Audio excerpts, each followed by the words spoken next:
संदर्भात बोलण्यासाठी आपल्या सोबत ठाकरे गटाचे नेते विनायक राऊत जोडले गेलेले आहेत। विनायक जी, आपण पाहतो या ठिकाणी ठाकरे गटाची ही उमेदवारांची यादी जाहीर करण्यात आलेली आहे, मात्र काँग्रेस आणि ठाकरे गटामध्ये काहीसा मतभेद होते काही जागांवरून आणि त्याच पार्श्वभूमीवर सांगलीची जागा असू देत किंवा स्वतः ठाकरे गटामध्ये संभाजीनगरच्या जागेवरून काहीसा वाद होता, त्यामुळे या सगळ्या गोष्टींकडे तुम्ही कसं पाहता?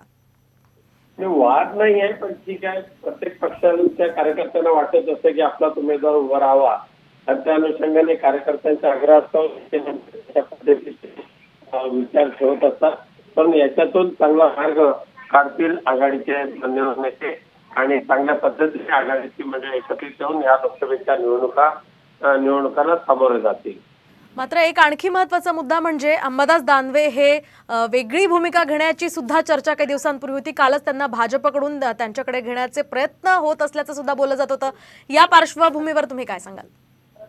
अंबादास दानवे हे मातोश्रीचे शिलेदार आहेत, त्यामुळे ते कोणती अशी चुकीची भूमिका घेणार नाहीत। पक्षप्रमुखांनी घेतलेला निर्णय ते रसावंत मानून ते काम करतील असं मला खात्री आहे। आणि यासोबतच चंद्रहार पाटील यांना सांगलीमधून उमेदवारी जाहीर करण्यात आली आहे, मात्र त्या ठिकाणी विशाल पाटील यांना उमेदवारी देण्यात यावी असा काँग्रेसचा आग्रह होता। तिथे त्यांच्याकडून सुद्धा काहीसा विरोध होत होता चंद्रहार पाटील यांच्या उमेदवारीला। त्या पार्श्वभूमीवर काँग्रेस काहीसा आक्रमक भूमिका घेण्याची शक्यता वर्तवली जाते। कोल्हापूरच्या वतीने सांगलीची जागा घ्यावी अशा पद्धतीने आघाडीच्या बैठकीत होती, त्यामुळे कोल्हापूर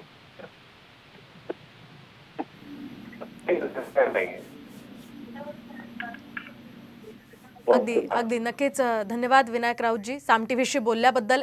आपण आताची ही महत्त्वाची अपडेट आपण पाहतोय, तर अंबादास दानवे हे कुठेही जाणार नाहीत, कोणतीही भूमिका घेणार नाहीत असं या ठिकाणी विनायक राऊतांनी स्पष्ट केलेलं आहे। तर काँग्रेसचे नेते हे सोनिया गांधींची भेट घेणार असल्याची महत्त्वाची अपडेट आपण इथे पाहतोय।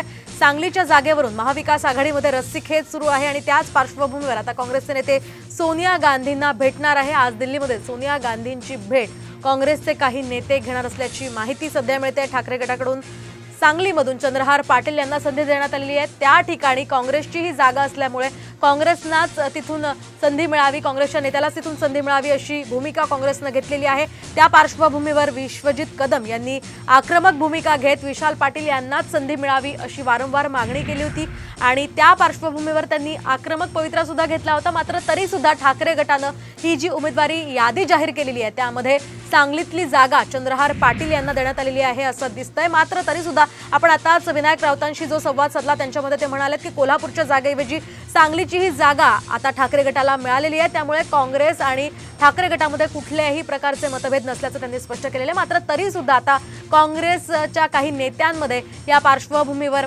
इथे नाराजी दिसून येते आणि त्याचसाठी ते आज सोनिया गांधींची भेट घेणार असल्याचं कळतंय। दिल्लीमध्ये जाऊन काँग्रेसचे काही नेते आता सोनिया गांधींची भेट घेणार आहे, त्यामुळे सोनिया गांधींच्या भेटीनंतर या संदर्भातला तिढा सुटतो का ते पाहणं अतिशय महत्त्वाचं ठरणार आहे। तर आपण एकूणच पाहतोय सांगलीतल्या या जागेवरून सध्या रस्सीखेच सुरू आहे ठाकरे गट आणि काँग्रेसमध्ये। मात्र इकडे ठाकरे गटाच्या नेत्यांकडून सांगण्यात येते कुठल्याही प्रकारचे मतभेद नाहीयेत, कुठल्याही प्रकारचं काही नाही, सगळं काही आलबेल असल्याचं सांगितलं जातंय। मात्र तरी सुद्धा आता काँग्रेसचे हे नेते दिल्लीमध्ये जाऊन सोनिया गांधींची भेट घेणार असल्यामुळे चर्चेला उधाण आलेलं आहे।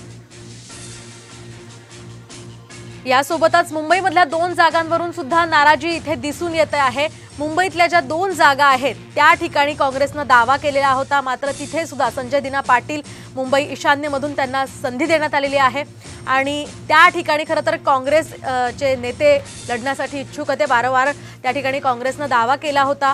शरद पवार गटाचा सुद्धा त्या ठिकाणी निवडणूक लढवण्यासाठीचा प्रस्ताव होता, मात्र तिथे सुद्धा ठाकरे गटानं आपले उमेदवार दिले आणि याच सगळ्या पार्श्वभूमीवर आता पुढे काय होतं, काँग्रेसकडून काय भूमिका स्पष्ट होते ते पाहणं अतिशय महत्त्वाचं असणार आहे। वारंवार आपण जर पाहिलं तर या सगळ्या पार्श्वभूमीवर ठाकरे गट आपल्या जागा लढवण्यावर ठाम होते आणि त्यासाठी